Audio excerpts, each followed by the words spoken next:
Episode 70. Merasa bersalah. Di rumah sakit, Stefani merasa sangat bersalah dengan keadaan yang baru saja terjadi.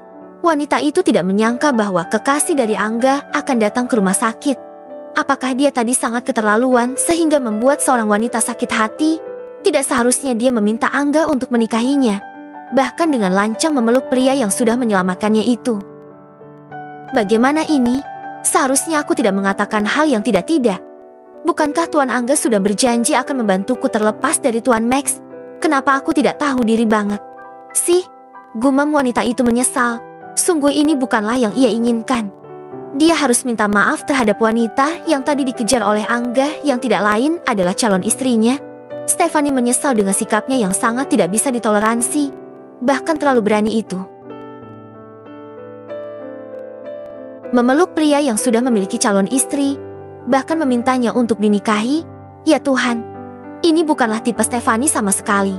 Tapi karena ucapan ayahnya yang mengatakan bahwa Tuan Max mau menikahinya, meskipun sudah tidak mengandung anaknya, membuat wanita itu hilaf dan lancing. Sekarang keadaannya semakin runyam.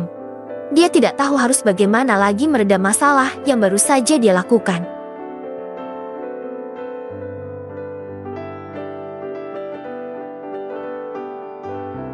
Bagaimana kalau Tuan Angga tidak jadi mau membantuku lagi gara-gara ulahku tadi yang membuat kekasihnya pergi? Ya Tuhan, tolong aku. Stefani menarik rambutnya frustrasi. Dia bisa gila jika Angga berhenti dan tidak mau lagi membantunya. Seorang suster masuk ke dalam ruangannya untuk mengecek kondisi Stefani. Keadaannya memang sudah membaik pasca pengangkatan dan pembersihan di area rahimnya.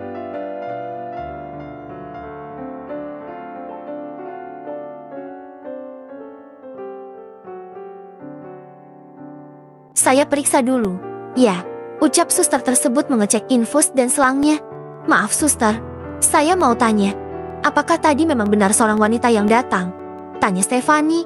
Suster tersebut mengeluarkan alat untuk mendeteksi tekanan darah dan mulai memakaikan alat itu ke tangan Stefani. Sepertinya iya. Tadi sedikit geger gara-gara Tuan Angga mencari seorang wanita yang menjatuhkan keranjang buah itu. Jawab suster itu.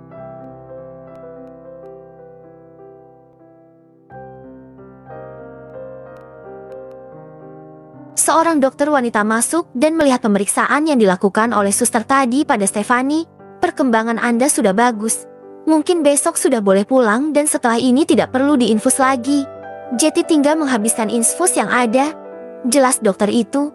Iya dokter. Terima kasih. Jawab Stefani tersenyum lembut. Meskipun dokter mengatakan bahwa dia sudah boleh pulang. Namun, perasaannya masih saja ada yang mengganjal.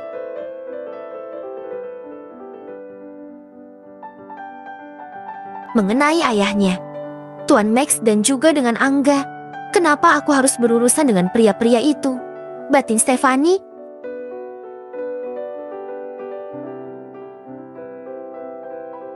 Setelah diperiksa dan dokter itu pergi, tiba-tiba pintu ruangannya terbuka.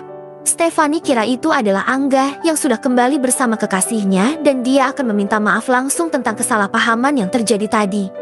Namun dia salah sangka.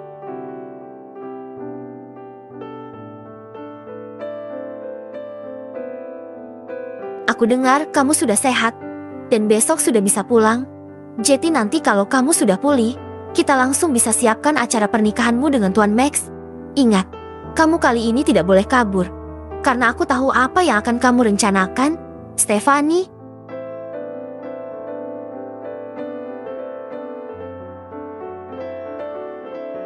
Wanita itu mengepalkan tangannya kuat ketika melihat seringai di bibir seorang pria yang dia panggil ayah itu.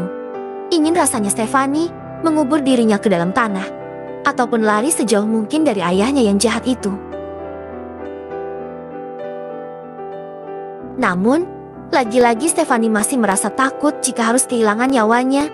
Di sisi lain, masih memeluk batu nisan milik orang tuanya. Dengan masih terseduh, dia memikirkan bagaimana nasibnya setelah ini.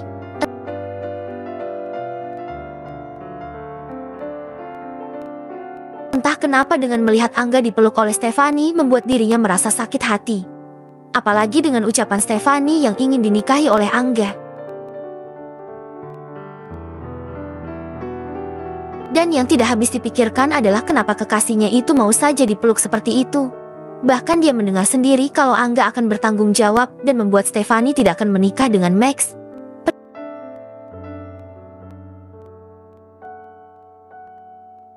Pria yang telah menghamili wanita itu dan telah dijodohkan oleh papanya. Apakah Kak Angga bertanggung jawab dengan menikahi Stefani? Batin Erem. Dia tidak menyangka bahwa Angga tega mengkhianatinya. Kenapa kamu melakukan ini padaku, Kak? Apa kamu beneran akan menikahi Stefani karena alasan bertanggung jawab? Lalu bagaimana denganku? Seru Erem terseduh.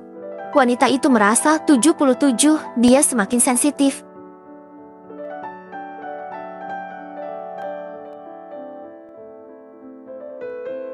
Langit tiba-tiba berubah menjadi gelap, angin sepoi berhembus kencang. Seakan cuaca mengerti kesedihan hati Erem. Sopir pribadi yang ditunjuk Erem untuk mengantarkannya ke rumah sakit itu berjalan mendekat. Nona muda, sebaiknya kita segera pulang.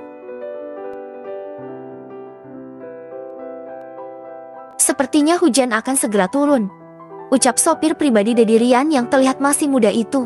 Erem membalikan badannya, sedikit mengusap kasar sisa air mata di pipinya. Siapa namamu? Tanya Erem menatap sang sopir yang berdiri tidak jauh berada di belakangnya.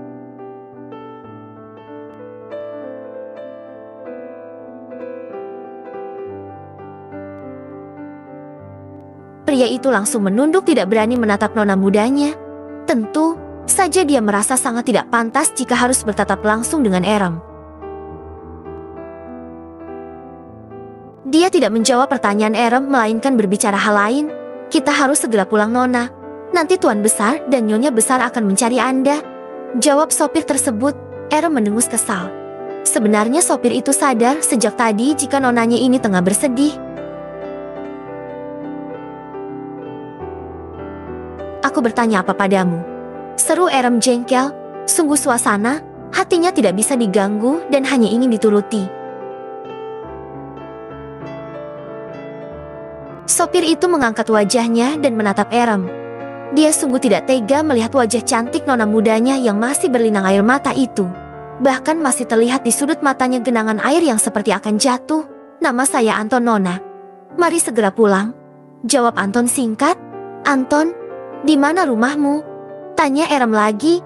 Pria muda itu sedikit terkejut dengan pertanyaan Erem.